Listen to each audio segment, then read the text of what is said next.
Hey I.V.F dolls, this is Bobby's Always, and I'm in such a good mood today. I guess I can explain why. I'm in a good mood because I just feel like I'm just so much closer to achieving my IVF dream and finally conceiving a child. Because, like I said, February is almost over, and March will be when they start calling us to let us know when we'll be scheduled to start our IVF cycle. My husband's really excited. I'm excited also. And it just gives me a lot of hope and a lot of, confidence to know that maybe this first cycle that I do can be it. And like I said, if it doesn't successfully happen, I'm not going to give up. I'm going to always have other options. There's always adoption. And there's always micro IVF, which is like cost effective. But at the same time, it's not as much hormone stimulation. It's only around $5,000. And a lot of local fertility clinics are now offering it. It's minimum stimulation, and the pricing is so good, and it's cost effective. So I'm hoping that by this year, I have my big belly, and I can finally say my journey for wanting to be a mother's over. So, I don't know, dolls.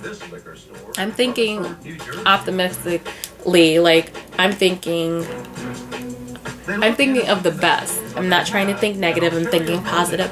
And I think that's the only way that we'll be able to get through this journey, if we think positive and not negative. Like I said, there's a lot of bumps in the road. There's a lot of, people who I feel don't understand my situation. Like I said, a lot of people don't know that me and my husband are struggling with conceiving a child. They just think that we just decided not to.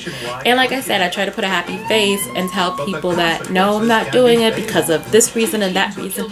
But when it gets down to the nitty-gritty, I wish I can tell them. But at the same time, I don't want anybody feeling bad for me or anybody. What can I say? I don't want anybody having pity on me for a situation that I can't control.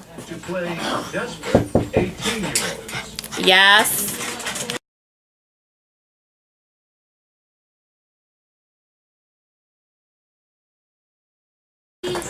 Okay, I'm back, dolls. I just ordered food, so I had to go get it. But yeah, like I said, I'd like to tell people about the trials and tribulations that me and my husband are going through, but my pride and the way my husband is won't let me. So a lot of people don't understand how it feels when they're in a situation where they just had kids and they want someone to share in the joy. As much as I try to put a big smile and try to be a support system, I just can't at the time. And sometimes I feel bad, but at the same time, I just feel they don't understand. Like one of my coworkers just had a baby, like last week maybe, or the week before last. And the whole 9 months while she was pregnant, I just was in, like, literally in hell. That's the way I can explain it.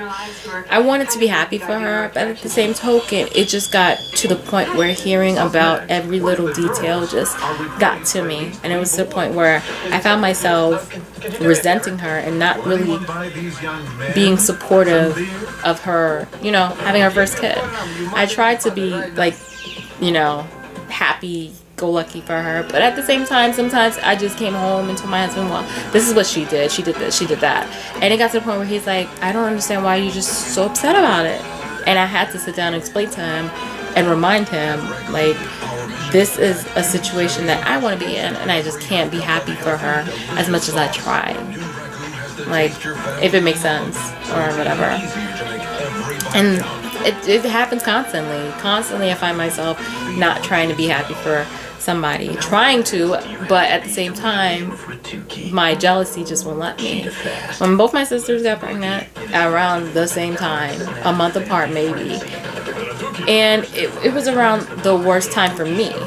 I know it sounds, bad, but like I said, there was a time I was getting married, and I was planning a big wedding, and then, there you go, 2 pregnancies, my 2 bridesmaids out, and it's like, I lashed out at them because I was just so upset. It's like, why them? Why now? Why not me? Like, I've been with my husband for 6 years. Why? It just spins out of control. It's like, the tumbleweed. That's the best way I can say it. Like a tumbleweed house starts small and just gets bigger and bigger and bigger. And that's how I felt. I felt like, oh my gosh, why I can't be in a situation like them? Why can't it just be all three of us? I know it sounds cheesy and corny, but that's how I felt. And it just happened from time to time, and it got to the point where it was just like painful to see them walking around with big bellies and not me.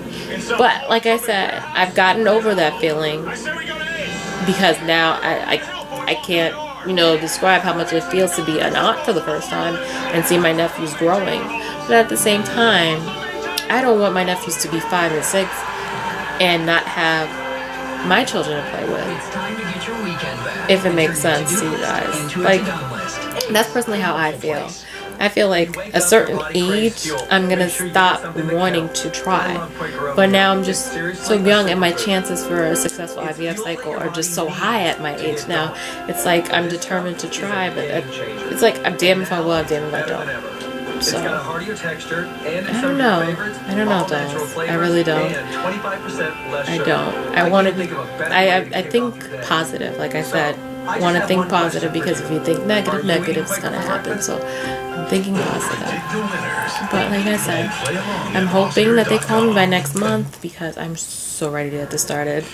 Even if it's not immediate, you know, egg retrieval and the whole journey, at least basic stuff done. So when it's time to start, it's to start. So hopefully by next week my car will be fixed. I was wondering if you could help me and my friends out. The buggy will be on the road, and that will help me to go to my appointments, because the clinic that we're doing this, their location for, you know, monitoring and everything is in Long Island. I live in Queens, so that's about an 1.5 hour drive from my house to there. And you can do it as early as 5 o'clock in the morning, but I'm getting sick. But I still have to get to work by 8, so that can't be happening if I have no transportation. So like I said, my car will be fixed. The journey will begin.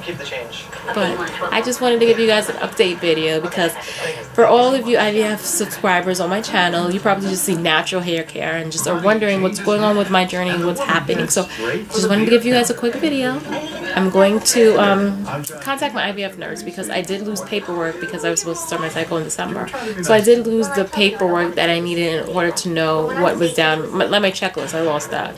So I know I definitely have to get a new pap smear. I have to get a mammogram, and I already did my water sono, so my husband has to get a sperm analysis. He doesn't have that much to do. It's just, don't you hate that, ladies, that your husband just has to get sperm analysis done, and that's probably in a room with magazines where he can just get happy while we're getting poked and pruned. Fun times, but hey, we're going to a party tonight, and I told them it's all for that come and go. But yeah. But I left my ID at home. Yeah, I'm gonna call her tomorrow. Maybe I'll probably email her after I end this video. But I will update you guys as soon as I know what's going on. And if I have some good news or bad news, I'll let you guys know. It's gonna be a rough journey, but you guys, I'm happy that you're subscribing and you're sticking with me and trying to find out what's going on with me. And for all my new subbies who are for the IVF cycle, I will be subscribing to your channel as well. It's going to be, I'm hoping we can be a support system for each other. And if you're going through what I'm going through, or if you're starting before me, you can let me know what's going on. So, I'll talk to you later, dolls. Bye.